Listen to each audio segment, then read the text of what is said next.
నిన్నటి రోజు సాయంకాలం ఉపన్యాసం పూర్తి చేసే సమయానికి అక్కడ ఉండేటటువంటి ఆ 7 కొండలకి ఆ పేరు ఎందుకు వచ్చిందో, ఆ 7 కొండలకి ఉన్నటువంటి విశిష్టత ఏమిటో, స్వామి ఆవాసముగా ఉన్నటువంటి ఆ 7 కొండలకి వెంకటాచలమన్న పేరు రావడం వెనకాతల ఉండేటటువంటి ప్రఖ్యాతి ఎటువంటిదో, కేవలం ఆ కొండని ఒక్కసారి ఎక్కి పరమాత్మని దర్శించినంత మాత్రం చేత సులభసాధ్యుడైనటువంటి పరమాత్మ మన దగ్గర కొద్ది ద్రవ్యాన్ని మాత్రం తీసుకుని పురుషార్థమును పొందాలి కనుక దాన్ని అడ్డుపెట్టి యజ్ఞయాగాది క్రతువులు చేసినటువంటి వారికి ఏ విధంగా పుణ్యము తమ ఖాతాలో పడి తమ పాపరాశి ధ్వంసమవుతుందో, అలా ఆయన ఈశ్వరుడు కనుక, నిరంకుశుడు కనుక, ఆయన చేసినటువంటి పనిని అడగగలిగిన వారు ఉండరు కనుక, ఆయన సర్వజగన్నియామకుడు కనుక అతి తేలికగా కలియుగంలో కేవలం భగవన్ నామస్మరణం తప్ప మనం ఒకటి చేయగలిగిన వారము కాము కనుక, భగవంతుడు పరమ సులభ సాధ్యుడై మన యందు నిర్హేతుకమైన కృపని ప్రకటించి,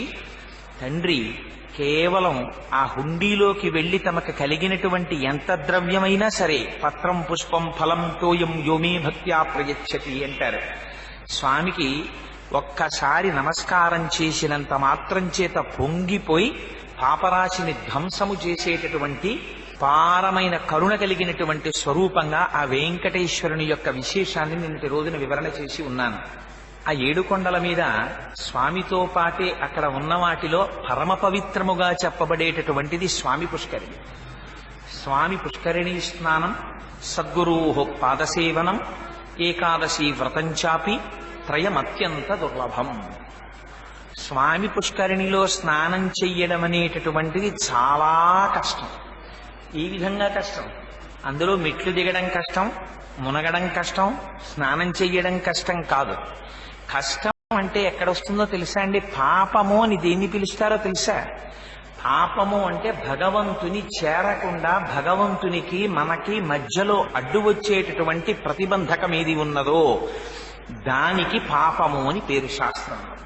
అది ఉన్నంతసేపు భగవంతుడి వైపుకి అడుగు వెయ్యనివ్వదు, అది అడ్డుగోడగా నిల్చుంటుంది. అసలు వెంకటాచలంలో అడుగు పెట్టాలంటేనే పరమాత్మ యొక్క అనుగ్రహం ఉండాలి. ఒకసారి నిజంగా వెంకటాచలం వెళ్ళినా నాకు స్వానుభవంలో తెలుసు. పాపం చేతిలో దర్శనం టికెట్లు పెట్టుకున్నవారు తెల్లవారి లేస్తే అర్చనానంతర దర్శనం టికెట్ మీద వెళ్లి స్వామి దర్శనం చేసుకోవడానికి కావలసిన ఏర్పాట్లు అన్నీ చేసుకున్నప్పటికీ కూడా తీరా తెల్లవారుజామున లేచి స్నానానికి వెళ్లే ముందే ఏదో రుగ్మతో ఇబ్బందో వచ్చి వెళ్లలేక రూములో పడుకుండిపోయి స్వామి దర్శనం చేసుకోలేకపోయిన వాళ్ళు ఉన్నారు.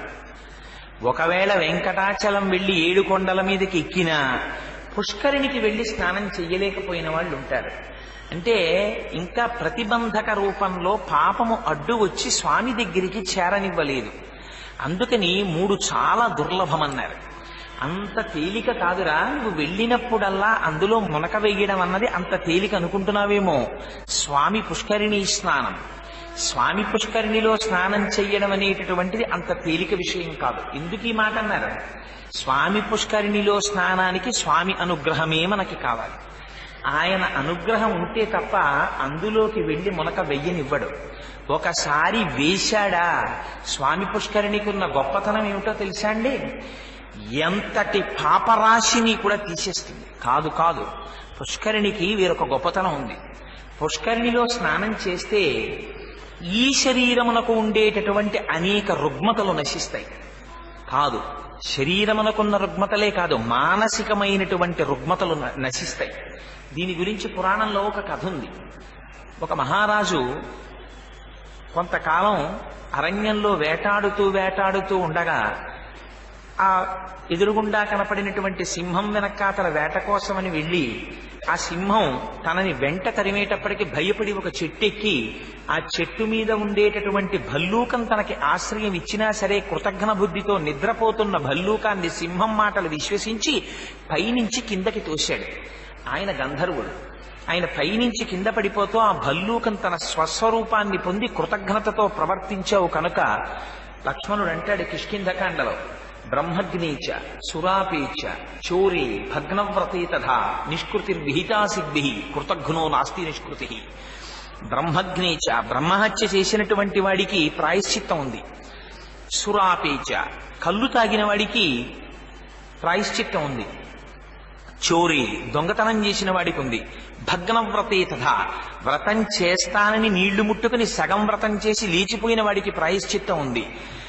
కృతజ్ఞో నాస్తి నిష్కృతి, ఒకడి వలన ఉపకారమును పొంది తాను ప్రత్యుపకారము చెయ్యవలసిన సమయం వచ్చినప్పుడు ముఖం చాటు వేసిన వాడెవడున్నాడో వాడు కృతజ్ఞుడు. అటువంటి కృతజ్ఞుడికి మాత్రమే శాస్త్రంలో ప్రాయశ్చిత్తం లేదు.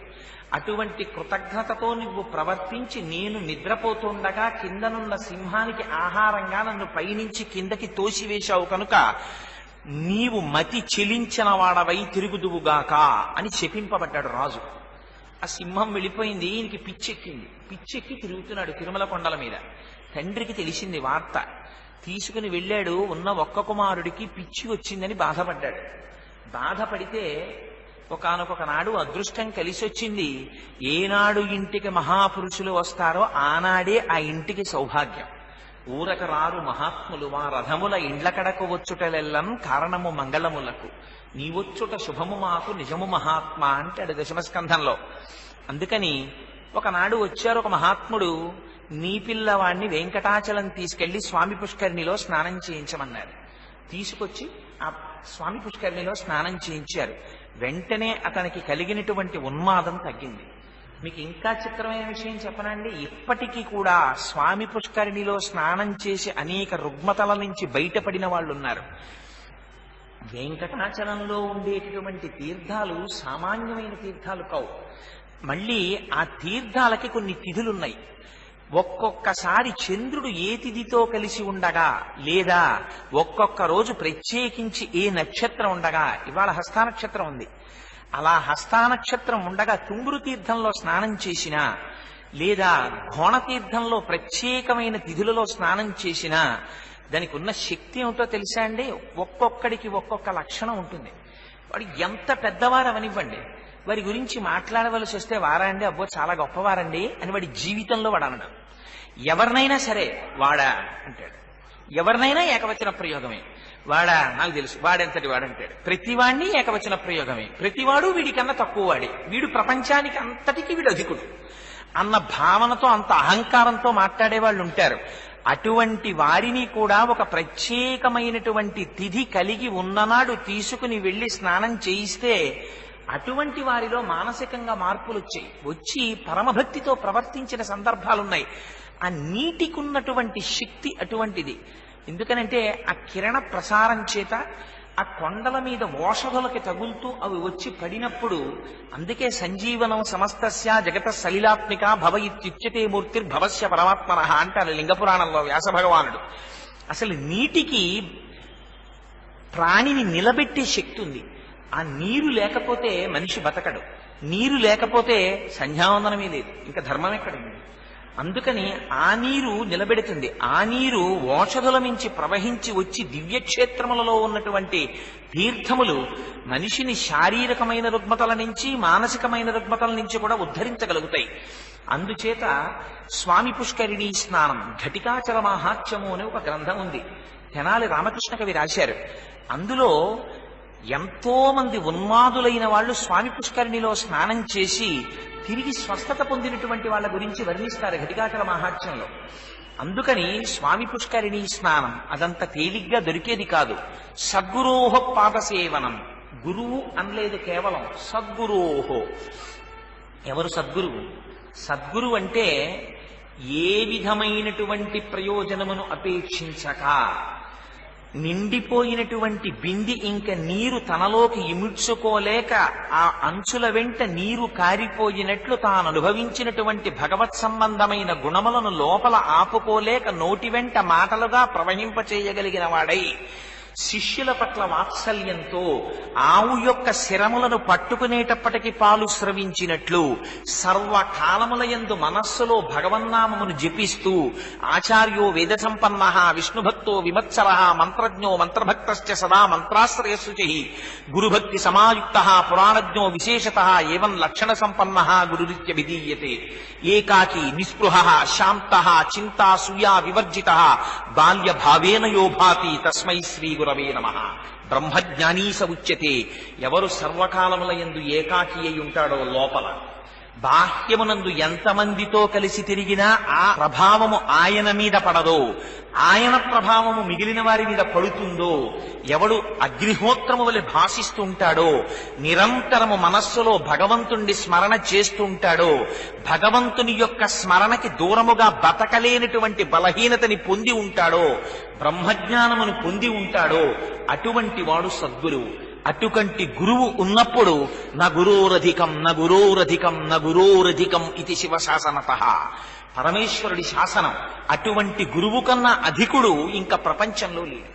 ఆ గురువు తన సంకల్ప మాత్రం చేత శిష్యుల్ని రక్షించగలడు. కేవలం తన సంకల్పం చేత, తన వాక్కు చేత శిష్యకోటిని ఉద్ధరించగలడు. అందుకని రమణ మహర్షి అంటారు, గురువుది సింహగర్జన. ఒక్కసారి సింహం గర్జించిందా అడవిలో జంతువులన్నీ పారిపోవలసింది. ఒక్కసారి గురువు నోరు విప్పి మాట్లాడా అప్పటి వరకు ఉండేటటువంటి అజ్ఞానము పటాపంచలైపోవలసింది. అటువంటి శక్తి కలిగినటువంటి వాడు ఎవరున్నాడో ఆయన సద్గురువు. ఆయనకి ఏ కోరిక ఉండదు, ఆఖరికి తన కాళ్ళు కూడా ఆయన పట్టించుకోడు. రమణులు ఆశ్రమంలో కూర్చుని కాళ్ళు జాపు కూర్చుంటే నిష్కారణంగా వచ్చి భగవన్ మీ కాళ్ళు పడతామంటుండేవారు.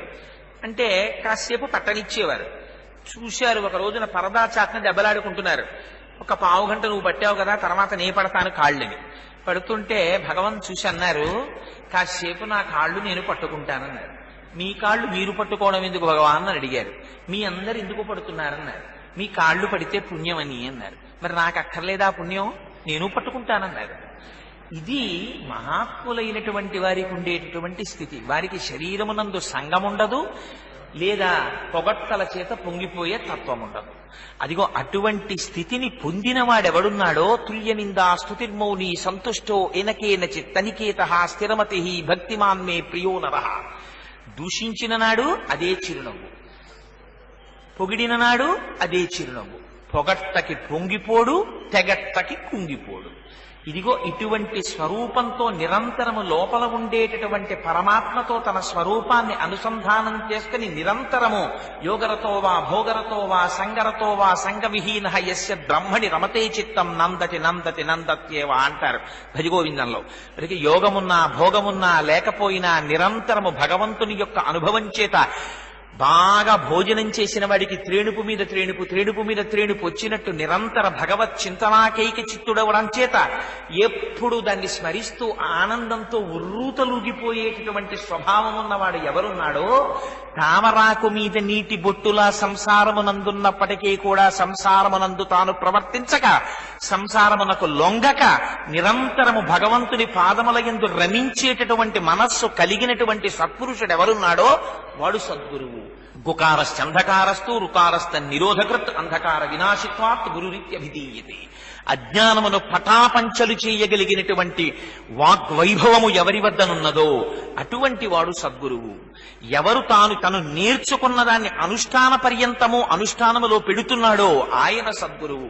ఇన్ని లక్షణములను చెప్పి అదిగో అటువంటి సద్గురువు ఉన్నారే, అటువంటి సద్గురువు యొక్క పాదములు పట్టేటటువంటి అదృష్టం నీకెప్పుడు కలుగుతుంది?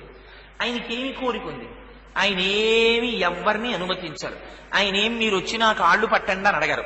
అటువంటి గురువు బాగా అలిసిపోయి శిష్యులకి బోధ చేసి ఆయన ఏ తల్పం మీదో పడుకుని మనస్సులో భగవంతుడి గురించి స్మరిస్తూ ఆనందపడిపోతూ ఆయన లీలల్ని అనుభవిస్తూ ఆ సంతోషంతో ఆయన ఏదో తనలో తానే రమించిపోతూ నవ్వుకుంటూ పడుకున్నటువంటి గురువుగారి యొక్క పాదములు పట్టేటటువంటి అదృష్టం కలగాలంటే అది మాత్రం అంత తేలిక. అందుకని సద్గురోహో పాదసేవనం. ఏకాదశి వ్రతం చాపి, ఏకాదశి వ్రతం కూడా అంతే కష్టం. ఏకాదశి వ్రతం అంటాం కానీ నిజానికి అది ద్వాదశి వ్రతం. అందుకని ఏకాదశి వ్రతం అంత జాగ్రత్తగా అశనముండి ఏకాదశి నాడు ఏ పదార్థాన్ని తీసుకోకుండా ఉపవాసం అంటే చాలా మంది ఉపవాసం అంటే నిరాహారముగా ఉండడమే ఉపవాసం అనుకుంటారు. నిరాహారముగా ఉండడము ఉపవాసము కాదు. ఈ శరీరము నిలబెట్టడానికి ఎంత సత్వగుణ ప్రధానమైనటువంటి పరమ పరిమితమైనటువంటి ఆహారమును తీసుకోనడం చేత ఆ ఆహారము తీసుకున్నటువంటి కడుపు ఉద్రేకమును చెంది కనురెప్ప పడిపోయేటటువంటి అశక్తత కల్పించకుండా మనిషి యొక్క మనస్సు భగవంతుని పాదార విందముల యందు రమించేటటువంటి అర్హతతో కూడినటువంటి మనస్సుని నిలబెట్టగలిగినటువంటి ఆహారం ఉంటుందో అంత పరిమితితో కూడిన ఆహారమును మాత్రమే తీసుకుని నిరంతరము భగవంతుని పాదముల యందు రమించి ఉన్నవాడు ఉపవాసి, వాడు ఉపవసించి ఉన్నాడు. అందుకని అది ఉపవాసం అంటే. అందుకని అదిగో అటువంటి ఉపవాసము చెయ్యడం ఏకాదశి నాడు చెయ్యాలి. ఆ ఏకాదశి నాడు కేవలము భగవంతునికి సంబంధించిన స్మరణ తప్ప వేరొక స్మరణ మనస్సునందు లేక కాసేపు భజన. మీరు ఎన్ని చెయ్యండి, ఎన్ని చేసినా చేసేటటువంటిది చేస్తూ మనస్సు మాత్రం వెళ్ళిపోయిందా దానివల్ల ప్రయోజనం శూన్యం. ఇంద్రియాణి బలిష్టాని నియుక్తాని మానదా స్నాత్వా పునః నిర్మలం మనోయావత్ తావత్ సర్వం నిరర్థకం అంటాడు వ్యాసుడు. ఎందుకురా భ్రమం సర్వతీర్థేషు, తిరుగుతావు క్షేత్రాలన్నీ తిరుగుతావు.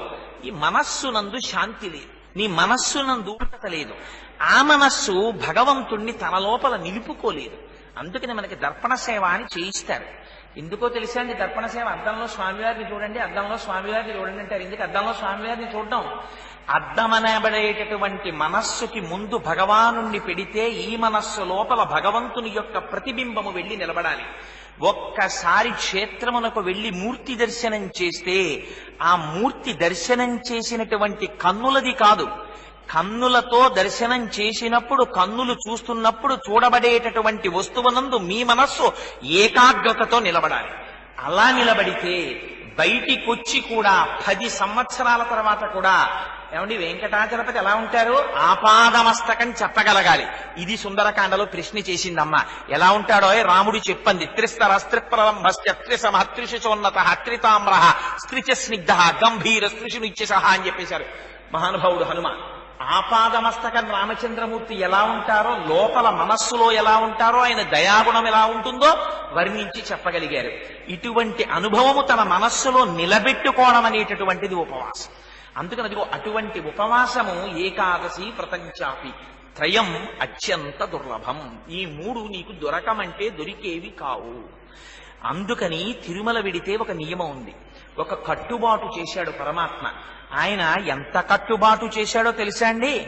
యుగధర్మాన్ని తాను ముందు పాటించాడు వెంకటేశ్వర స్వామి. అందుకే పెళ్లి చేసుకుంటే అప్పు, లేకపోతే ఆయన కర్మ ఆయనకు అప్పెందుకు? శ్రీ అయిన సొత్తు ఆదిన్ శ్రీసతి కొప్పుపై తనువుపై అంశోత్తరీయంబుపై పాదాబ్జంబులపై కపోలతటిపై పాలిండ్లపై నూత్న మర్యాదంచెందుక రంబు క్రిందకుట ఆపై నాకరంబుంటమేల్ కాదే రాజ్యము విద్యము సతతమే కాయంబు నాపాయమే అంటాడు బలిచక్రవర్తి అష్టమస్కంధంలో. అటువంటి వాడు ఒకటి దగ్గర పుచ్చుకోవడమా? కుబేరుడి దగ్గర తన కింకరుడు యుగధర్మాన్ని చూపించారు. ఆదివరాహమూర్తిని అడిగారు స్థలం ఇమ్మని. స్థలం మౌల్యేను గృహ్యతాం అన్నాడు ఆయన. డబ్బుచ్చుకుని పుచ్చుకోవాయా స్థలం అన్నాడు. అంటే 100 గజాల స్థలం కొనుక్కున్నారు 7 కొండల మీద. ఏమిటి ఎలా ఇచ్చి? ప్రథమ దర్శనం నీకు, ప్రథమ నైవేద్యం నీకు, ప్రథమ క్షీరసేచనం నీకని.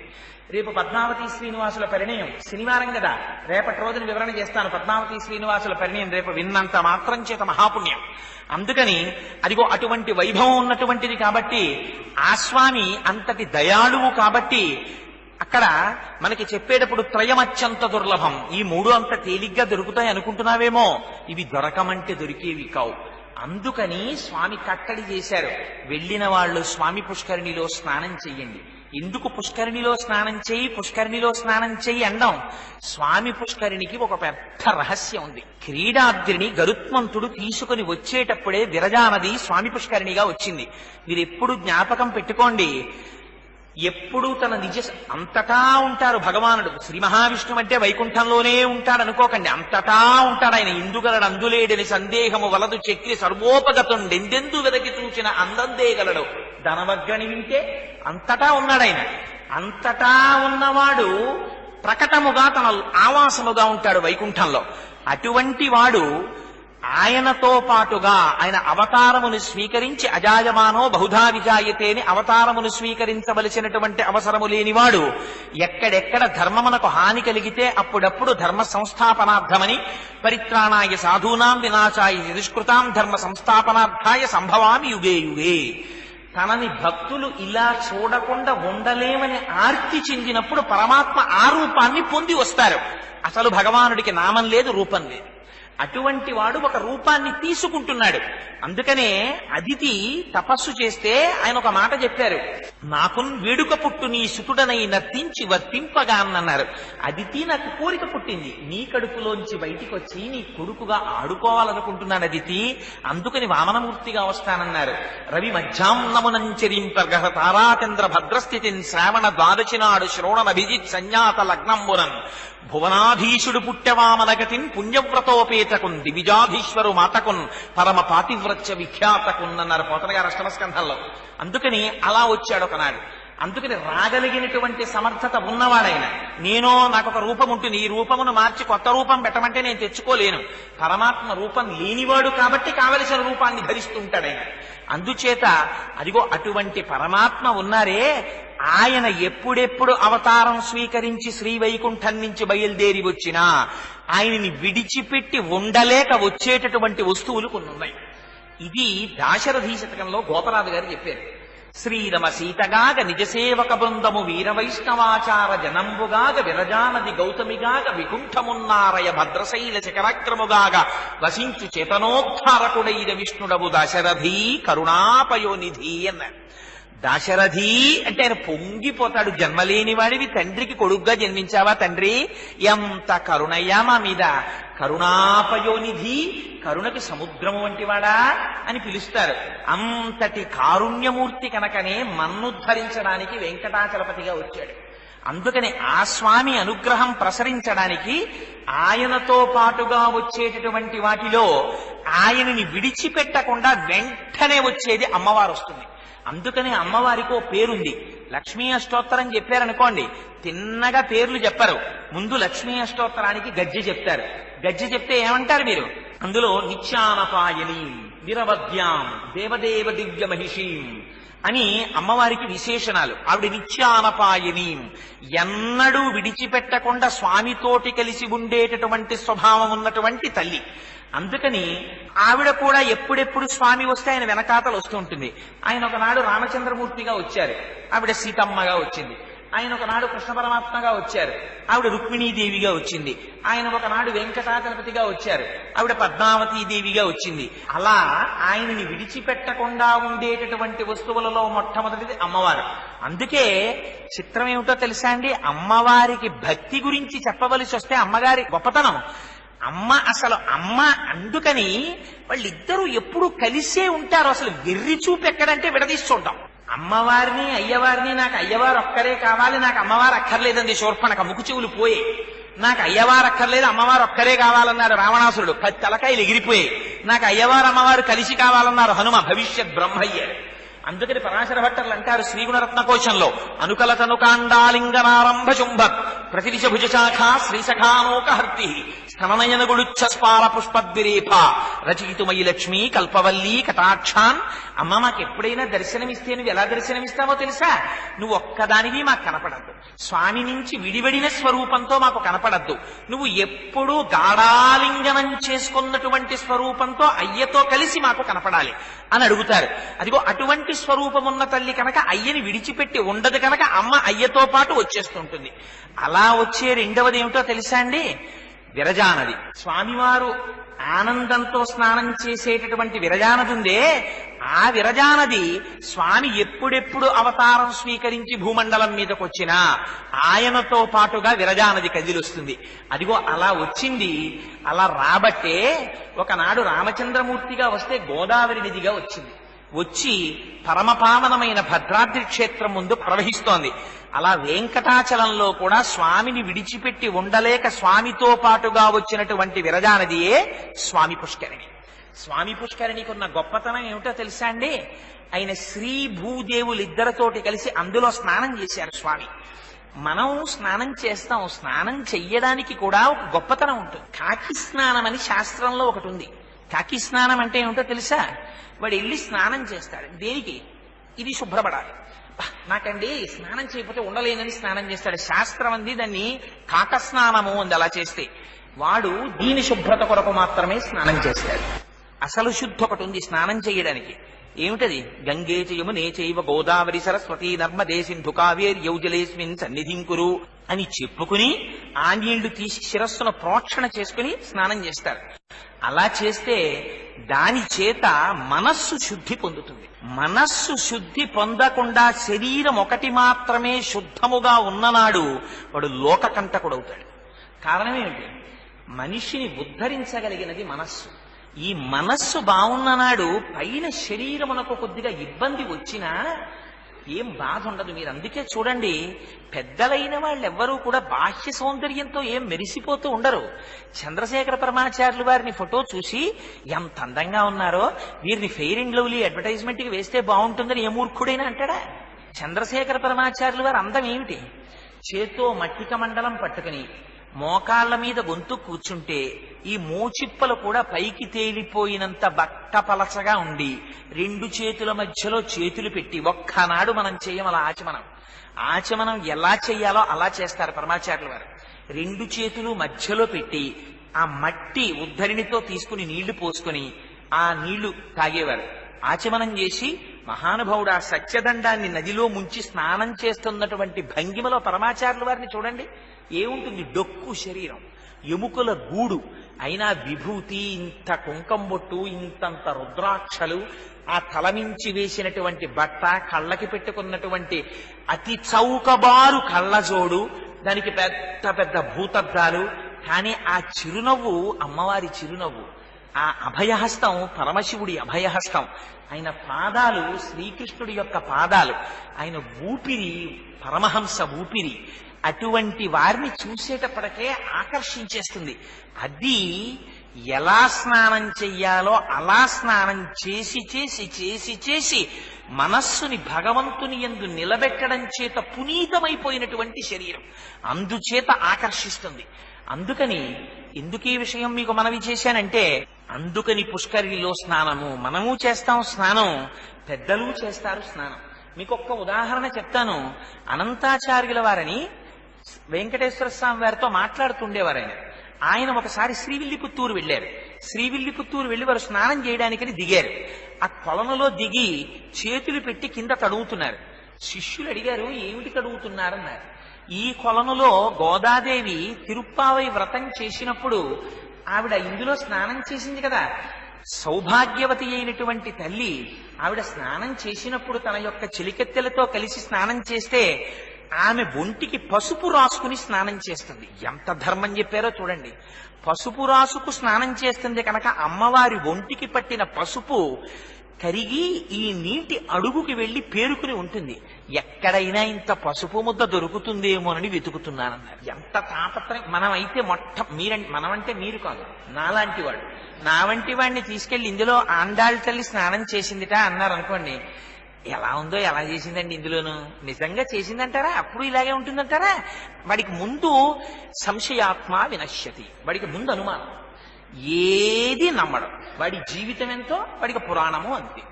అందుకని అదిగో అది కాకుండా మార్చగలిగినటువంటి శక్తి కలిగినది స్వామి పుష్కరిణి. సరే, అందుచేత అంత శక్తివంతమైన స్వామి పుష్కరిణి కనుక స్వామి పుష్కరిణీ స్నానం సద్గురోః పాదసేవనం ఏకాదశి వ్రతం చాపి త్రయం అత్యంత దుర్లభం. అక్కడ పుష్కరిణి ఎంత గొప్పదో. పైగా మీకు ఒక విశేషం, స్వామి పుష్కరిణికి ఉన్న గొప్పతనం ఏమిటో తెలుసా అండి? మీరు ఒక్కసారి తిరుమల క్షేత్రంలో స్వామి పుష్కరిణి స్నానం చెయ్యడానికి మానసికంగా వెళ్ళండి. తెల్లవారుజామున 5 గంటలకి మీరు అర్చనానంతర దర్శనం టికెట్ మీద ఏడుకొండలవాడి యొక్క గుడిలోకి వెళ్ళిపోవాలి అనుకుని సంకల్పం చేసుకుని ముందు రోజు రాత్రి తక్కువ పదార్థాన్ని మాత్రమే తీసుకుని పడుకుంటే, ఎందుకంటే కడుపు నిండా తినేస్తే పులితిరేణుకులు వస్తాయి తెల్లవారేటప్పటికి, అని తక్కువ పదార్థం తీసుకుని పడుకుని అలారం పెట్టుకుని 3 గంటలకి లేచిపోయి కాటేజీలో స్నానం చెయ్యకుండా ముఖ ప్రక్షాళనం చేసుకుని కాలకృత్యాదులు తీర్చుకుని ఆ స్వామి పుష్కరిణిలో స్నానం చేద్దామని మీద తువ్వాలోటేసుకుని తెల్లవారుజామున 3 గంటలకి రాంబగీజా కాటేజీ మెట్లు దిగి ఆ రోడ్డు నుంచి పుష్కరిణి వైపు స్వర్ణతేరు ఉండేటటువంటి రోడ్లో నడిచి వెడుతున్నారనుకోండి, తెల్లవారుజామున చల్లటి గాలి కొండల నుంచి వచ్చేస్తుంటుంది. ఆ గాలి గుండెలకి ఉరుసుకుంటూ వెళ్ళిపోతుంటే, మీరు కట్టుకున్నటువంటి వస్త్రం మీ పంచ వెనక్కి వెనక్కి వెళ్ళిపోతుంటే, మీరు జాగ్రత్తగా ఎడం చేత్తో పంచ గట్టిగా పట్టుకుని తువ్వాలు ఎగిరిపోకుండా కుడి చేత్తో పట్టుకుని మళ్ళీ అర్చనానంతర దర్శనానికి అందుకోవాలని గబగబా నడిచి ముందుకెళ్లి కుడి చేతి పక్కకి తిరిగి అలా వెళ్లి మళ్ళీ ఎడం చేతి పక్కకి తిరిగితే అక్కడ హనుమ ఉంటారు. అక్కడ హనుమకి వ్యాసరాయల వారు ప్రతిష్ఠ చేశారు. ఆ హనుమకి నమస్కారం చేసి కొంచెం ముందుకెళ్లి ఆ పక్కన మళ్ళీ వరదరాజస్వామి, అక్కడ ఉన్నటువంటి ఆ స్వామివారి యొక్క ఆదివరాహ స్వామివారి యొక్క గుడి వెనకాతల ఉన్నటువంటి ఎడం పక్కకి తిరిగి ఆ పక్కకి వెళ్లి కొంచెం మళ్ళీ ఎడం పక్కకి తిరిగితే పైన గొట్టాల్లోంచి నీళ్లు పడుతుంటాయి. ఆ నీళ్లకి తడిసిపోకుండా జాగ్రత్తగా చెయ్యిలా అడ్డు పెట్టుకుని మీరు లోపలికి వెళ్లేటప్పటికీ కొంతమంది స్నానాలు చేస్తుంటారు, కాకి బట్టలు వేసుకుని ఓ గార్డు ఉంటాడు. ఏయ్ సబ్బులు అందులో ఉతక్కండి, బట్టలు నలపకండి అంటుంటాడు. అప్పుడు మీరు ఆ తువ్వాలు పంచా అక్కడ పెట్టుకుని ఏదో చిన్న వస్త్రం కట్టుకుని ఆ స్వామి పుష్కరిణి మెట్ల దగ్గర ముందు నాచు జారిపోతామేమో అని చూసుకుని ఏం లేవని నిర్ణయం చేసుకుని అందులోకి దిగి కూర్చుని ముక్కు ఈ రెండు చెవులు ఇలా మూసుకుని ఒక్కసారి అందులో బుడుంగని మొనకేసి పైకి తేలారనుకోండి, ఎంత ఆనందమో అయిపోయిందంతే పాప ప్రక్షాళన. ఒక్కసారి లేచి ఇటు తిరిగారనుకోండి, ఎదురుగుండా కనపడుతుంటుంది స్వర్గాపవర్గ పదవీం పరమాం శ్రయంతః మర్త్యా మనుష్య భువనే మతిమాశ్రయంతే. ఆనందనిలయ బంగారు గోపురం కనపడుతుంది. దానికి నమస్కారం చేసి ఎడం పక్కకి మీరు ఒక్క 10 మెట్లు 10 అడుగులు వేశారనుకోండి, ఎదురుగుండా ఆదిశంకరాచార్యులు వారి స్తూపం కనపడుతుంది. ఆ పక్కనున్న మెట్ల మించి పైకెక్కితే నలుగురు శిష్యుల మధ్యలో శంకరులు సత్యదండం పట్టుకుని కూర్చుని ఉంటారు.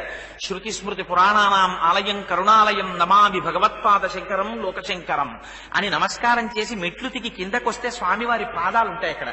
ఆ పాదాలకి మీ శిరస్సు తాటించి పొద్దున్నే అంత వేకువజామున శంకరాచార్యుల వారి పాదాలకి నమస్కారం చేసుకుని ఆ కడిబట్ట విప్పేసి ఓ పొడిబట్ట కట్టుకుని తువ్వాలతో తుడుచుకుని, తువ్వాలు వాసన చూస్తే ఇవాళ రేపు తువ్వాలంతా బ్లీచింగ్ వాసన, పుష్కరిణిలో ఎక్కువ కలిపేస్తున్నారు కాబట్టి అంత బ్లీచింగ్ వాసనతో కూడినటువంటి బట్టలతో మళ్ళీ అంత చల్ల గాలిలో తిరిగి వచ్చారనుకోండి, నిజంగా పుష్కరిణి స్నానానికి ఉండేటటువంటి వైభవమే వైభవం. అందుకని ఆ పుష్కరిణి అంత గొప్పది. స్వామి పుష్కరిణి తర్వాత మళ్ళీ అంత శక్తి కలిగినది పాపనాశన తీర్థం. ఆ పాప వినాశనం, దాని పేరే పాపనాశనం. పాపాన్ని దహించి వెయ్యగలిగినటువంటి శక్తి కలిగినది. అది ఎక్కడో కొండల మించి పడుతూ ఉంటుంది. అందున ప్రత్యేకించి కొన్ని తిథులలో అక్కడికి వెళ్ళి ఆ పాపనాశన తీర్థం కింద శిరస్సు పెట్టి నమస్కారం చేస్తే, తీర్థంలో స్నానం చెయ్యడం అంటే అంత తేలిక అనుకోకండి. తీర్థంలో స్నానం చెయ్యడానికి కూడా ముందు కొంత అనుభవం ఉండాలి. అనుభవం లేనివాడు వెళ్లి పాపనాశనం లాంటి క్షేత్రంలో కానీ చాలా బాగుందని కానీ అందులో తలనీలాలు ఇచ్చేస్తారు. ఇచ్చేసిన తర్వాత గుండు పట్టికెళ్లి జలపాతం కింద పెట్టి మీరు 1/2 గంట స్నానం చేసి బయటికి రండి, హోరు మొదలెడుతుంది చెవుల్లో దర దర దర దర దర దర దర చప్పుడు. ఎందుకని తల మీద జలరాశి పడింది, ఆ చప్పుడిని అబ్జార్బ్ చేసుకుంటుంది బ్రెయిన్. ఆ చప్పుడు మొదలవుతుంది చెవుల్లోకి. అందుకని తల దాని కింద పెట్టి స్నానం చేయడానికి కూడా నేర్పరితనం ఉండాలి. ఉండి స్నానం చెయ్యాలి జాగ్రత్తగానే. అలా పాపనాశనంలో స్నానం పాపాన్ని తీసేస్తుంది. ఇంకా గొప్పది ఆకాశగంగ. అసలు ఆకాశగంగ ఎక్కడి నుంచి వస్తోందో ఇప్పటికీ ఎవరికీ తెలియదు. ఆ కొండల్లోంచి అంతర్వాహినిగా వస్తుంటుంది, వచ్చి ప్రకటంగా పడుతుంది. ఆకాశగంగకున్న గొప్పతనం ఏమిటో తెలుసా అండి?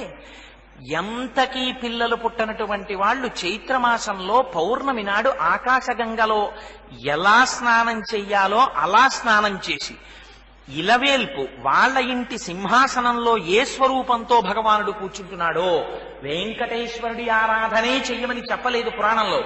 సింహాసనంలో మీరు ఏ రూపంతో ఇలవేల్పుని పూజిస్తున్నారో ఆ ఇలవేల్పుకి అక్కడ వ్రతం చేస్తే వాళ్ళు గర్భం ధరించి తీరుతారని శాస్త్రం ప్రమాణం చేసింది. అంత గొప్ప తీర్థం ఆకాశగంగ.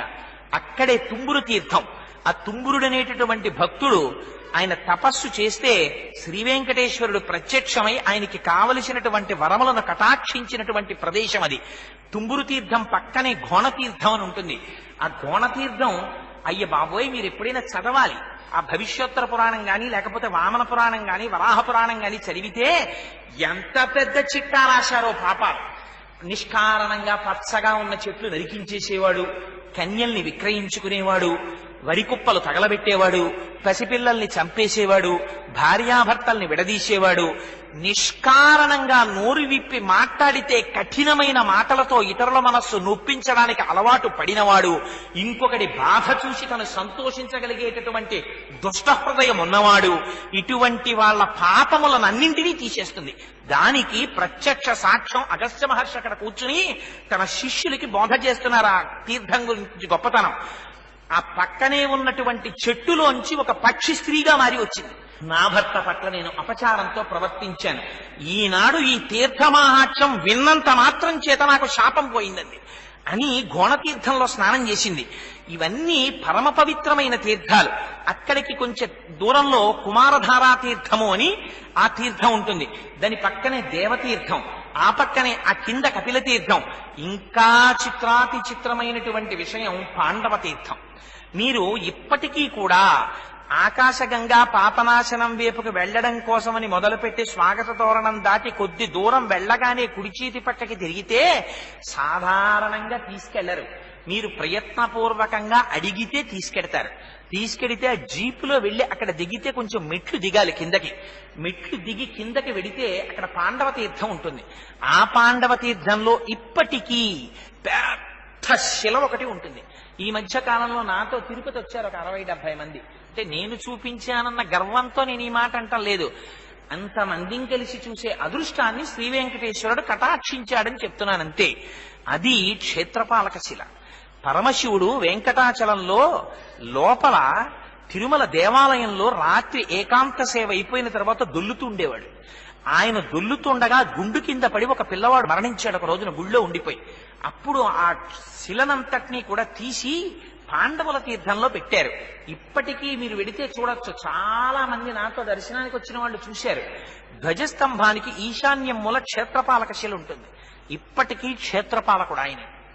అందుకని శివుడికి కేశవుడికి భేదమా? మీరు ద్రాక్షారామం వెళ్ళండి, అక్కడ సాక్షాత్తుగా శ్రీ మహావిష్ణువు పరమశివుడికి క్షేత్రపాలకుడై ఉంటారు. అందుకే సంధ్యావందనం చేస్తే శివస్య హృదయం విష్ణుర్విష్ణోశ్చ హృదయం శివ యథా శివమయో విష్ణురేవం విష్ణుమయ శివ యథాంతరం న పశ్యామి తథా మే స్వస్తిరాయుషి అని అడుగుతాం. శివకేశవుల మధ్య భేదమును చూడని రీతిలో నా బుద్ధి ఈ ప్రపంచమును అనుభవించుగాక అని. అందుచేత అదిగో శివకేశవుల మధ్య భేదము లేని రీతిలో పాండవులు ఆనాడు కురుక్షేత్ర యుద్ధంలో కొన్ని కోట్ల మందిని సంహరించిన తరువాత వచ్చినటువంటి పాపాన్ని తీసేయడం కోసమని కృష్ణ పరమాత్మ పాండవుల్ని తీసుకొచ్చి అక్కడ ఉంచారు చాలా కాలం. మీరు ఇప్పటికీ ఆ చీకట్లో గుహలోకి దూరి చూస్తే పాండవులు, కృష్ణుడు, కుంతి, ద్రౌపది వీళ్ళందరివి చిత్రాలు కనపడతాయి రాళ్ల మీద చిక్కి. లోపలికి వెళ్లి చూడొచ్చు. అక్కడ ఉన్నవాళ్ళు మనకి వివరించి పాపం చెప్తారు కూడా. వాళ్ళు ఆ నీళ్లలోనే ఉంటుంది పెద్ద గుండు, క్షేత్రపాలక గుండు. అదిగో ఆ పాండవ తీర్థం ఉంది. అసలు ఇంకొక విచిత్రం చెప్పనా? అన్నిటికన్నా చాలా గొప్ప విషయం, వెంకటాచలంలో పరమేశ్వరుని యొక్క ఆస్తిత్వానికి తిరుగు లేని నిదర్శనం హాతీరాం బావాజీ గారి యొక్క సజీవ సమాధి వేణుగోపాల స్వామి వారి మందిరం పక్కన ఉంది. ఆయన ప్రతిరోజు సాయంకాలం అయ్యేటప్పటికీ వెంకటేశ్వర స్వామి వారు ఆయన దగ్గరికి వెళ్ళి, ఆయన పేరేమిటో కూడా ఎవరికీ తెలియదు, ఆయనతో కలిసి పాచికలు ఆడుతుండేవారు. పాచికలు ఆడుతుంటే అది రాజుకి తెలిసింది. వెంకటేశ్వరుడితో పాచికలాడ్డమా అని ఆయన్ని తీసుకెళ్లి ఒక గదిలో బంధించాడు. బంధించి ఆ గది నిండా చెరుకు పడేశాడు. పడేస్తే ఆయన స్వామిని ప్రార్థన చేశారు. భక్తులకి రక్షకుడెవరు? పరమాత్మే. ఆయన్ని ప్రార్థన చేస్తే ఏనుగు రూపంలో వచ్చి ఆ చెరుకునంతటి తినేశారు. హాతీ అంటే ఏనుగు రూపంలో వచ్చినటువంటి పరమాత్మ చేత తను రక్షింపబడమనేటటువంటి పరమేశ్వరుని యొక్క లీల ప్రకటింపబడడానికి హేతువైన వాడు కనుక ఆయనని హాతీరామ్ అని పిలిచారు. ఆయన సజీవ సమాధిలో ఉంటారు ఇప్పటికీ వేణుగోపాల స్వామి మందిరం పక్కనే. ఆయన శిష్యులు మధ్యాహ్నం వరకు అక్కడ ఉండి, మీరు దర్శనానికి వెడితే గట్టిగా మాట్లాడకండి, గట్టిగా మాట్లాడకండి అంటుంటారు. అక్కడే మీరు వెడితే ఒక చిత్రమైనటువంటి ఆకు ఉంటుంది. అది అస్తమానం దొరికేటటువంటి ఆకు కాదు. ఆ ఆకు ప్రసాదంగా ఇస్తారు. ఇంటికి పట్టుకెడతానండి అంటే ఇవ్వరు, ఇక్కడే తినాలంటారు. ఆ ఆకు ఇస్తారు. ఆ ఆకు నములుతారు, నవిలి ప్రసాదంగా స్వీకరిస్తారు. వెంకటాచలంలో ఎన్ని విచిత్రాలున్నాయో సభాముఖంగా చెప్పచ్చో చెప్పకూడదో నాకు తెలియదు, కానీ ఒక్క విషయం మాత్రం చెప్పి ఆపేస్తాను ఆ విషయాలు. ఎందుకంటే ఇంకా అంతకన్నా సభాముఖంగా చెప్పకూడదు కనుక. మీరు ఇప్పటికీ వెంకటాచలంలో శిలాతోరణాన్ని దాటి ఇంకొంచెం ముందుకెడితే వెంకటేశ్వర స్వామి వారు కార్తీక మాసంలో ఏకాదశి నాడు అనుకుంటాను స్నానం చెయ్యడానికి వస్తారు. అక్కడికి పల్లకీలో తీసుకొస్తారు. అక్కడ స్నానం చెయ్యడం కోసం వేచి ఉన్న వాళ్ళకి స్వామికి నివేదన చేసిన చక్ర పొంగలి అవి పెడతారు అక్కడ. అది కూడా దాటి కొండల లోపలికి వెడితే ఇప్పటికీ గుహలలో ఈ ఎముకలు ఉరప్పంజరాలు బయటికి వచ్చి తపస్సు చేస్తున్నటువంటి మహాపురుషులు ఉన్నారు. మీరు నమ్మి తీరవలసింది. కానీ తొందరపడి గభాలన వెళదామని ప్రయత్నం మాత్రం చెయ్యకండి. ఉన్నారు పరమసత్యం. చాలా మంది పెద్దలు ఇప్పటికీ వెంకటాచలంలో తపస్సు చేస్తుంటారు. ఇంకొక మాట, వెంకటాచలంలో ప్రకటంగా మీ కంటికి కనపడచ్చు, కంటికి కనపడకపోవచ్చు. అక్కడ ఉన్న ప్రతి చెట్టు, ప్రతి పుట్ట, ప్రతి రాయి, ప్రతి ప్రాణి అన్ని కారణాంశాలతో వచ్చినవి. అపారమైన పుణ్యాత్ములు ఎవరున్నారో వారు ఆ కొండల మీదకి చేరుతారు. చెట్లై, పుట్టలై, పక్షులై, జంతువులై పరమేశ్వరుడి యొక్క ఆవాసమునందు సేద తీరుతూ ఉంటారు. అందుకని వెంకటాచలం అంటే సామాన్యమైన క్షేత్రం కాదు. నిన్నటి రోజున మీకు ఒక విషయం విజ్ఞాపన చేశాను. భగవద్ రామానుజులు 7 కొండలు ఎక్కవలసి వస్తే పాదములను వెనక్కి కట్టుకున్నారని. ఇంకొక చోట చెప్తారు, ఆయన తాళ్లతో అలా వెనక్కి కట్టుకోలేదు, నేను ఎట్టి పరిస్థితుల్లో నన్ను 7 కొండల మీదకి మాత్రం రావద్దని అడిగారు. అడిగితే అనంతాచార్యుల వారు అన్నారు, మీరు పాదములతో తొక్కి ఎక్కని కొండ మేమెలా తొక్కి ఎక్కుతాం, అందుకని మేము ఎక్కమన్నారు. ఎక్కనంటే అప్పుడు స్వామికి పుష్పకైంకర్యం ఆగిపోతుందని రామానుజులు కొండ పాదాల దగ్గరికి వచ్చి సాష్టాంగ నమస్కారం చేసి 7 కొండల వాడి అనుమతి తీసుకుని నా పాదములతో పైకెక్కుతున్నానని, ఆ పైకెక్కిన తరువాత మాత్రం ఎట్టి పరిస్థితులలోనూ మలమూత్ర విసర్జన చెయ్యకూడదని కింద శరీర శోధనం చేసుకుని పైకెక్కారు. ఇవాళ మనం 7 కొండల మీద చెప్పులేసుకు తిరుగుతున్నాం. తిరిగినా సరే సర్వేశ్వరుడు మనని క్షమిస్తూనే ఉన్నాడు. నేను ఒకనాడు, నాతో ఆ రోజున ఇక్కడ ఇప్పుడు సభలో ఉన్నారో లేరో నాకు తెలియదు కానీ, బ్రహ్మశ్రీ కృష్ణప్రసాద్ గారు నాతో తిరుమల వచ్చారు ఒక రోజున. మేము తిరుమలలో సహస్రదీపాలంకార సేవ మంటపం దగ్గర నించుని ఉండగా ఒక చిత్రాతి చిత్రమైన సన్నివేశం చూశాను నేను. ఒక వ్యక్తి బహువృద్ధుడు. మరి మహానుభావుడికి ఏం కోరిక తీర్చాడో, ఏ వ్యాధి పరిమార్చాడో, ఆయన మాడవీధులంతటా డొల్లు ప్రదక్షిణం చేస్తున్నాడే. చేస్తుంటే పరీక్ష పెట్టినట్టు కుంభవృష్టి వర్షం, ఏర్లు వచ్చినట్టు వచ్చేస్తున్నాయి. ఎంత చిత్రం అంటే ఆయన దొల్లుతుంటే చెవుల్లోంచి లోపలికి నీళ్లు వెళ్ళిపోతున్నాయి, నోట్లోంచి నీళ్లు వెళ్ళిపోతున్నాయి. ఆయన మాత్రం లేవలేదు. అలాగే మాడవీధులన్నీ ఇప్పటికీ మీకు ఒక మాట చెప్తున్నాను. నేను ఒకనాడు తిరుమల వెళ్ళాను.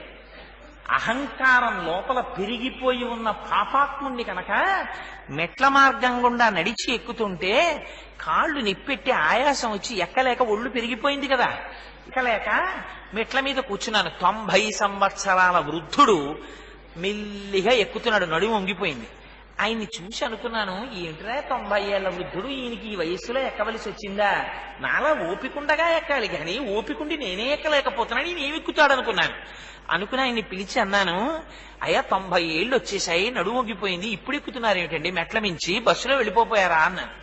అంటే ఆయన అన్నాడు, ఓ పెద్ద నవ్వు నవ్వి, 90 ఏళ్ల వాణ్ణన్నమాట నిజమే, ఇది ఎన్నో మాటో తెలుసా ఎక్కడం? 800 మార్లు, ఏడాదికి ఎన్ని మార్లు ఎక్కుతానో నడిచి, నువ్వు రా నాతో చూస్తానన్నాడు. చిత్రం ఏమిటో తెలుసా అండి, ఇంకొక 20 నిమిషాలకి నాకు ఆయన కనిచూపు కూడా అందలా. గోవిందా గోవిందా, నువ్వెక్కడమేమిటయా, అడుగు తీసి అడుగేస్తే గోవిందా, నాకు తెలుసున్నది ఇదొక్కటే 70 ఏళ్ల నుంచి. నువ్వు నడవడం ఏమిటి, అడుగు తీస్తే గోవిందా, అడుగేస్తే గోవిందా అన్నాడు. అంతే, ఎక్కేశాడు, ఎక్కడ ఆగలేదు. ఆ తర్వాత నాకు ఆయన కనపడనే లేదు. 20 నిమిషాల్లో ఎక్కేశాడు అంతే కొండ. అంటే కనుచూపు దాటిపోయినంత దూరం ఎక్కేశాడు. ఇప్పటికీ స్వామిని నమ్ముకుని కొండ కింద నుంచి కొండ పై వరకు దొల్లుకుంటూ ఎక్కే భక్తులు ఉన్నారు. అది వెంకటాచల మహాత్యం అంటే, అది వెంకటేశ్వరుడు అంటే. అక్కడ రాత్రి పగలు తేడా చూపించండి ఆ గుడి ముందు. నాకు రాత్రి ఉండదు, పగలుండదు, ఎప్పుడూ తిరుగుతూనే ఉంటారు మాడవీధుల్లో. ఎవడి నోటి వెంట చూడండి గోవిందా గోవిందా గోవిందా తప్ప ఇంకో మాట ఉండదు.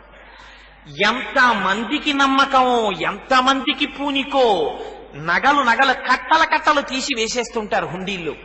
ఏమో ఏ తల్లికి ఏ ఐదోతనం ఇచ్చాడో, ఎవరికి పిల్లలు పుట్టారో, ఏ గొడ్రాలు అమ్మా అని పిలిపించుకుందో, ఎవరికి ఏ అనారోగ్యాన్ని తీసేశాడో మహానుభావుడు, ఎంతమందికి ఎన్ని కోరికలు తీర్చాడో. మీకు శ్రీ వెంకటాచల వైభవము అని ఒక పుస్తకాన్ని పబ్లిష్ చేసింది తిరుమల తిరుపతి దేవస్థానం వాళ్ళు. మీరు ఎప్పుడైనా ఆ పుస్తకాన్ని చదవండి, వెంకటేశ్వర లీలలు అని. మతిపోతుంది మనకు ఆ పుస్తకం చదివితే. వెంకటేశ్వరుడు ఎంతమందిని ఎన్ని రకాలుగా కాపాడాడో మనకు అర్థం అవుతుంది. అందుచేత వెంకటాచల వైభవం అంటే వెంకటేశ్వరుడి యొక్క కృప అంటే అటువంటిది. ఆ కృప ఆయనే అక్కడ తీర్థాలుగా, క్షేత్రాలుగా, కొలనులుగా, కోనలుగా మారిపోయాడు మహానుభావుడు. వాటిలో స్నానం అంత పరమపుణ్యప్రదం. తిరుమల క్షేత్రానికి వెళ్ళిన దగ్గర నుంచి స్వామి చుట్టూ దర్శనం చేయడం మంచిదే, కానీ స్వామి యొక్క తీర్థాలలో స్నానం చేయడం కూడా అంత గొప్పది. జ్ఞాపకం పెట్టుకుని తప్పకుండా స్నానం చేసేటటువంటి ప్రయత్నం చెయ్యండి. అందుకని ఇవి స్వామివారి కొండ మీద ఇంత గొప్ప తీర్థాలుంటే తత్తుల్యమైన తీర్థం ఉన్నది ఎక్కడో తెలుసా అండి? కింద ఉంది మళ్ళీ తిరుపతిలో. ఎక్కడ? పద్మసరోవరం అని పేరు. తిరుచానూరుని మనం వెడుతుంటాం, అలివేలు మంగాపురం. అసలు అయ్యవారిని, వెంకటేశ్వర స్వామి వారిని దర్శించడానికి తిన్నగా అయ్యగారి దగ్గరికి వెళ్ళడానికి భయపడేవారు పూర్వం. ఎందుకంటే ఆయన ఏకబేరమూర్తి వెంకటాచలంలో. మీకు ఎక్కడైనా సరే విష్ణుమూర్తి యొక్క గుడిలో చూడండి, పక్కన శ్రీదేవి భూదేవి ఉంటారు. కరచరణాదులతో ప్రకటంగా ఉంటాడు పరమాత్మ. ఒక్క శివాలయంలో మాత్రం లింగ స్వరూపంలో ఆయన ఉంటాడు, ప్రకటంగా అమ్మవారు ఉంటుంది. వెంకటాచలంలో తద్విరుద్ధం. అయ్యవారు ఏకబేరమూర్తిగా ఒక్కరే ఉంటారు, అమ్మవారు పక్కన ఉంటారు. లోపల స్వర్ణ లక్ష్మి మాత్రం ఉంది. ఆ స్వర్ణలక్ష్మి కూడా ఒకసారి అదృశ్యమై మళ్ళీ వచ్చింది. అందుకని స్వర్ణలక్ష్మిగా అమ్మవారు వ్యూహలక్ష్మిగా ఉంటుంది. ఆయన పరబ్రహ్మస్వరూపమై స్త్రీ పురుష నపుంసక మూర్తియును కాక, తిర్యక్ అమర నరాది మూర్తియును కాక, కర్మ గుణ భేద సరస ప్రకాశి కాక, వెనుక నన్నియుతానగు విభుతలంతు. మీరు ఏ పేరుతో పిలవండి ఆయనకేం బాధలేదు. తస్మై నమ పరేశాయ బ్రహ్మణేనంత శక్తయే అరూపయోరు రూపాయ నమ ఆశ్చర్యకర్మణి నమ శాంతాయ ఘోరాయ మూఢాయ గుణధర్మిణి నిర్విశేషాయ సామ్యాయ నమో జ్ఞానఘనాయ చ క్షేత్రజ్ఞాయ నమస్తుభ్యం మహాధ్యక్ష సాక్షిణి పురుషాయత్మమూలాయ మూల ప్రకృతయే నమః. సోహం విశ్వస్వయం విశ్వమవిశ్వం విశ్వవేదసం విశ్వాత్మానం పరం బ్రహ్మ ప్రణతోస్మి పరమం పదం. యోగరంధిత కర్మాణో హృదియోగ విభావతే యోగినూయం ప్రపశ్యంతి యోగీశం తం నతోస్పృహం. నమో నమస్తే కిల కారణాయ నిష్కారణాయ అద్భుత కారణాయ సర్వాగమామ్నాయ మహార్ణవాయ నమోపవర్గాయ పరాయణాయ. మీ ఇష్టం ఏమని పిలవండి. పోతన గారి తెలుగులో అయితే ఎవ్వనిచే జనించు జగమెవ్వని లోపల నుండి అని. అంత ఈ జగత్తంతా ఎవరిలో పుడుతోందో, ఎవరిలో పెరుగుతోందో, ఎవరిలో లయమైపోతోందో అటువంటి పరబ్రహ్మ స్వరూపం ఏముందో ఆ పరబ్రహ్మమే వెంకటేశ్వరుడు. అటువంటి వారిని మీరు అమ్మా అనండి, పలకడానికి ఆయన సిద్ధం. శివ అనండి, పలకడానికి ఆయన సిద్ధం. శ్రీ మహావిష్ణు అనండి, పలకడానికి ఆయన సిద్ధం. మీరు ఏ పేరు పెట్టకండి, నిర్గుణంగా ఆయన కేవలం పరమాత్మ అనండి, మిమ్మల్ని ఉద్ధరించడానికి ఆయన సిద్ధం.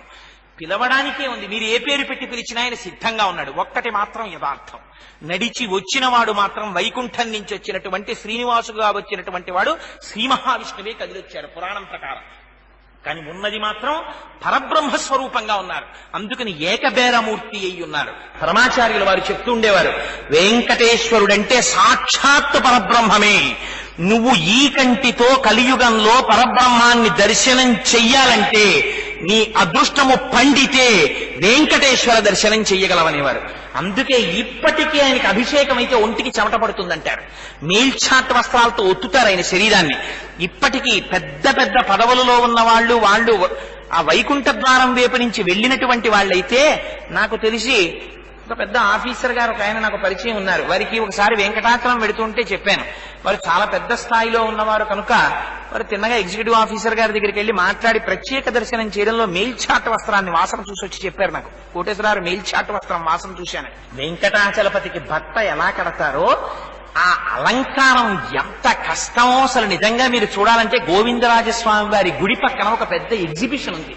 మీరు ఈ మాట ఎప్పుడైనా వెళ్ళినప్పుడు చూడండి. పెద్ద లంగోటా కడతారు లోపల. శుక్రవారం నాడు ఇవాళ ఉదయమే ఆయనకి అభిషేకం. ఆ లంగోటా ఒక్కదాంతోనే నిలబడతారు. ఆ నిలబడినప్పుడే మహానుభావులకి వెళ్ళి దర్శనం చేస్తూ ఉంటే ఆయనకి అభిషేకం జరుగుతూ ఉంటే మరి అదెంత భక్తో. కర్ణాటక ప్రభుత్వం 2 పునుగు పిల్లులు ఇచ్చింది పరమాత్మకి. ఆ పునుగు పిల్లులు గురువారం నాడు పునుగు పెడతాయి. ఆ పునుగు కట్టుకొస్తారు. ఆకాశగంగలోంచి నీళ్లు పట్టుకొస్తారు. జియంగారులు వస్తారు. వాటికి ఉచ్ఛ్వాస నిశ్వాసలు కూడా తగలకుండా నోటికి కూడా అడ్డంగా పట్టం కట్టుకుంటారు. కట్టుకుని వెండి నిచ్చెనలు ఎక్కుతారు. ఒక పక్క నుంచి శ్రీ సూక్తం జరుగుతూ ఉంటుంది. హిరణ్యవర్ణాం హరిణీం సువర్ణ రజతస్రజాం అంటుంటారు. ఒక పక్క నుంచి వేదమంత్రాలతోటి సహస్రశీర్షా పురుష సహస్రాక్ష సహస్రపాత్ అని ఒక పక్క నుంచి అంటుంటారు. శుక్రవారం తెల్లవారుజామున మీకు టిక్కెట్ అక్కర్లేదు. మీరు బయటికి వచ్చి ఆ మైక్రోఫోన్స్ లోంచి వచ్చేటటువంటి అభిషేక మంత్రాలు వింటూ ఒక్కసారి కూర్చోండి. జీవితంలో ఒక్కసారి వెంకటేశ్వర స్వామి వారికి శుక్రవారం నాడు ఉదయం జరిగేటటువంటి పూరాభిషేకాన్ని మీరు దర్శనం చేశారా? మీకు పరమ యథార్థమైన విషయం చెప్తున్నాను. ఎందరో పెద్దలు అనుభవించారు. కళ్ళు నులుముకుని చూసినా సరే మీకు ఇలవేలికెవరో వాళ్ళు కనపడతారు. ఆయన ఎందుకని? ఆయన పరమాత్మ స్వరూపం. మీ మనస్సు ఎలా రమిస్తోందో అలా కనపడతాడు ఆయన. మిమ్మల్ని ఆనందంలో నిలపడమే ఆయన యొక్క ప్రధాన లక్ష్యం. అలా కనపడతాడు. అందుకే అమాయకులై పాడలేదు. శివరూపమీ వంచు నమ్ముదురు కొందరు, విష్ణురూపుడ వంచు అందురింకొందరు అని అమ్మవారిగా నిన్ను ఆరాధింతురు కొందరు, 3 మూర్తుల రూపు ముచ్చటగా వెలసిన తిరువేంకటాచలాధీశ అని పాడబడారు ఘంటసాల గారు మహానుభావుడు. కానీ అందులో చాలా తత్వ విచారం చేశారు. నిజంగా వెంకటేశ్వరుడు పరబ్రహ్మమే. అటువంటి స్వామి మనకి కూతవేటు దూరంలో ఒక్క రాత్రి పడుకుని నిద్రపోతే తెల్లవారేటప్పటికి ఆ క్షేత్రంలో ఉండేటటువంటి అంత దగ్గరలో ఉండడం ఎన్ని జన్మల పుణ్యమో నిజంగా మనది. అటువంటి వెంకటాచలపతి పైన ఎటువంటి తీర్థాలున్నాయో కిందట పుణ్యమైన తీర్థం ఒకటి ఉంది. అదే తిరుచానూరు అమ్మవారి గుడి ఎదురుగా ఉన్నటువంటి పద్మసరోవరం. ఆ పద్మసరోవరం సామాన్యమైన సరోవరం కాదు. ఆ సరోవరంలో ఎవరైనా ఒక్కసారి స్నానం చేసి సూర్యనారాయణమూర్తి దర్శనం చేశారా వాళ్ళకి ఉన్న సమస్త గ్రహబాధల నుంచి తీస్తాన్నారు. నాకు సభాముఖంగా ఏవి చెప్పచ్చో ఏవి చెప్పకూడదో అని నేను కొంత తొట్టుబాటుకు గురవుతున్నాను. కానీ పురాణంలో ఏం రాశారో తెలుసా అండి? ఎవరికైనా ఉద్యోగం పోతే, భార్యాబిడ్డల్ని కూడా పోషించుకోలేకపోతే తిరుచానూరు వెళ్ళిపోయి 40 రోజులు పద్మసరోవరంలో స్నానం చేసి రోజు అమ్మవారి దర్శనం చేస్తే వాడు పోగొట్టుకున్న వైభవాన్ని 41వ రోజున పొందేస్తాడని రాశారు. అంత గొప్ప సరోవరం అమ్మవారు ప్రమాణం చేసింది. అమ్మవారు భృగు మహర్షి శ్రీ మహావిష్ణువు యొక్క వక్షస్థలం మీద తన్నేరడి కోపం వచ్చి, నిజంగా తల్లికి కోపం వస్తుందా? మిషబెట్టింది మనం ఉద్ధరించడానికి. కొల్హాపురం వచ్చింది తల్లి. ఆవిడ ఎక్కడుండదు, ఎప్పుడూ అయ్యవారితోనే ఉంటుంది. కానీ ఏకదేరమూర్తిగా వెలియాలి స్వామి. అందుకని అక్కడ వెలిసింది పద్మావతి అమ్మవారు తిరుచానూరులో. వస్తే అశరీరవాణి వాక్కు విని పద్మపురాణం ప్రకారం అయితే శ్రీనివాసుడు 14 సంవత్సరములు తపించాడు. అమ్మవారు రావడం కోసమని స్వయంగా శ్రీ మహావిష్ణువు తన గదతో తవ్వినటువంటి తటాకం అది. తన గదాదండంతో తవ్వి అమ్మవారు ఆవిర్భవించడం కోసం 3 పూట్ల సహస్ర సువర్ణ కమలములతో అమ్మవారికి అర్చన చేశారు. చేసి సాక్షాత్తుగా స్వర్గలోకం నుంచి వాయుదేవుడిచే సువర్ణ కమలములను తెప్పించారు. తెప్పించి ఆ కమలములన్నింటినీ కూడా పద్మసరోవరం నిండా నింపి, కమలం ఆ పద్మం ఎప్పుడు విచ్చుకుని ఉండాలంటే ఎదురుగుండా సూర్యుడు ప్రకాశిస్తూ కిరణాలు పడాలి. అందుకని శ్రీనివాసుడు చేసినటువంటి గొప్ప విశేషం ఏమిటో తెలుసా అండి? సూర్యనారాయణమూర్తిని తీసుకొచ్చి పద్మసరోవరానికి ఎదురుగుండా ప్రతిష్ఠ చేశారు. ఆయన పాదాల దగ్గర కూర్చునే తపస్సు చేశారు. సాక్షాత్తుగా వెంకటేశ్వర స్వామి వారు కూర్చున్నటువంటి ప్రదేశం దగ్గరికి వెళ్ళి మీరు కూర్చోవచ్చు. ఆనంద నిలయం లోపలికి మేము వెళ్ళలేకపోతున్నామని మనం ఏం బెంగబెట్టుకోక్కర్లేదు. ఆయన కూర్చున్న చోట మనం కూర్చోవచ్చు. సూర్యనారాయణమూర్తి పాదాల దగ్గర కూర్చున్నారు. ఇప్పటికీ ఉంది సూర్యనారాయణమూర్తి గుడి. పెద్ద మూర్తి నిలబడి ఉంటారు. ఆయనకి అభిముఖంగా ఉంటుంది పద్మసరోవరం. ఆ పద్మసరోవరంలో 14 సంవత్సరాల తపస్సు తర్వాత వేదవతి, పద్మావతి, లక్ష్మీదేవి అందరూ ఆవిడే. ఆ అమ్మవారే అలా ఉంటుంది. కైలాసే పార్వతీత్వం చ క్షీరోదే సింధు కన్యకా స్వర్గే చ స్వర్గలక్ష్మిస్తం మత్స్యలక్ష్మిశ్చ భూతలే వైకుంఠే చ మహాలక్ష్మిర్దేవదేవి సరస్వతి గంగా చ తులసీత్వం చ సావిత్రి బ్రహ్మలోకగా కృష్ణ ప్రాణాధిదేవీత్వం గోలోకే రాధికా స్వయం రాసే రాసేశ్వరీత్వం చ బృందా బృందావనే కృష్ణ ప్రియాత్వం భాండీరే చంద్ర చందనకాననే విరజా చంపకవనే శతశృంగే చ సుందరి పద్మావతి పద్మవనే మాలతి మాలతీవనే కుందదంతా కుందవనే సుశీలా కేతకీవనే. ఇలా ఆ తల్లి రాజ్యలక్ష్మి రాజగేహే గృహలక్ష్మి గృహే గృహే ప్రతి చోట ఉందా అమ్మవారు.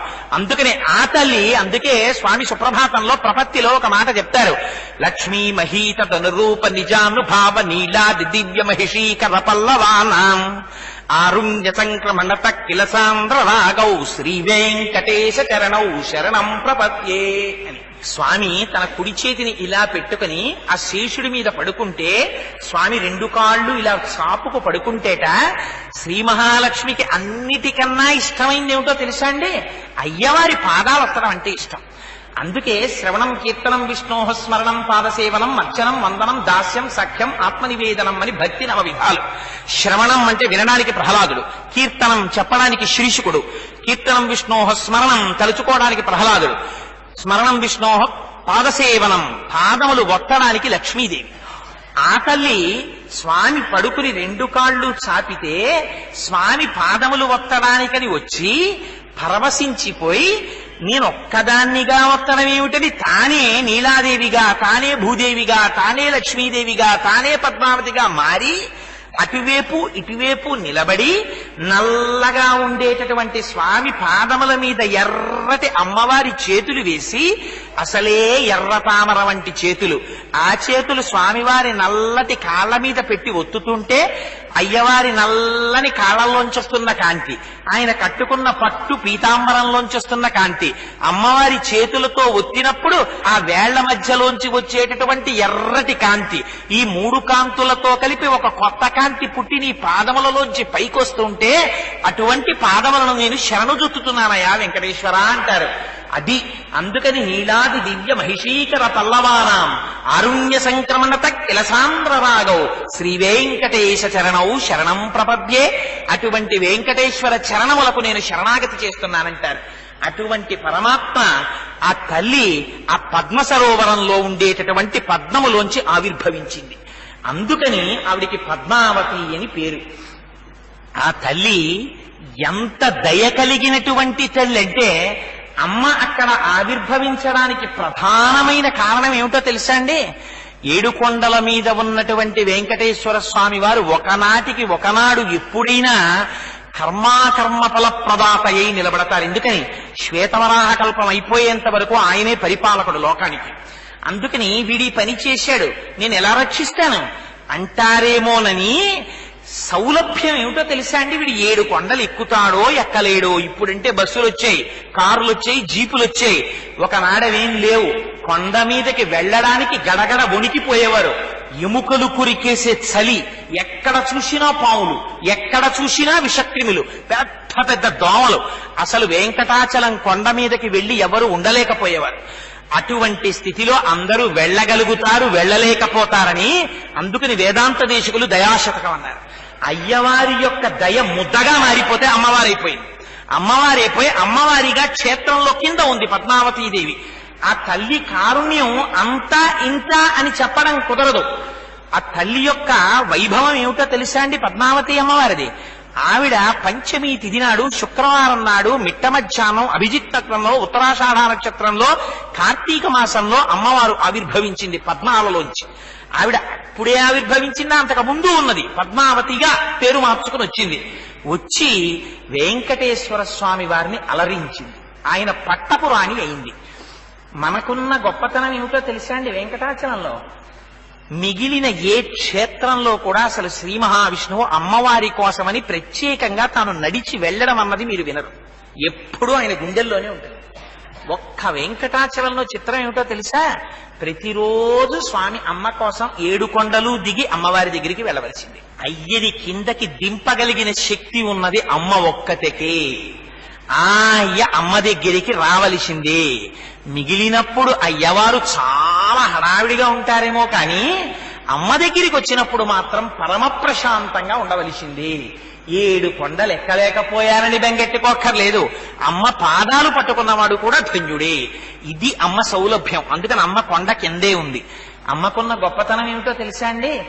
ఆయన అన్నమాచార్యుల వారు అంటారు, ఈతడఖిలంబునకు ఈశ్వరుండై సకల భూతములలోనతా పొగలువాడితడు, జలధి కన్యాపాంగలలితే క్షణములోన కలసి వెలుగుచునున్న తజ్జలంబితడు, జలజాసను నివదన జలది మధ్యమునందు అలరు వెలువడిన పరమామృతంబితడు, సరివోని సురత సంపదల నింతుల చేత వరవధూపతికి పరమైన ఇతడు, ఈతడఖిలంబునకు ఈశ్వరుండై సకల భూతములలోన తాపగలు వాడితడు, తిరువేంకటాచలాధిపుడు తానయ్యుండి పరిపాలనము చేయు భారకుండితడు. అంతటి మహనీయమూర్తి ఆయన. తిరువేంకటాచలాధిపుడై అంటే నాకు పాటలు పాడడం రాదు, అందుకని ఏదో ఆనందం కొద్దీ అనేశాను. కానీ ఆయన తిరువేంకటాచలాధిపుడు తానయ్యుండి పరిపాలనము చేయు భరకుండితడు.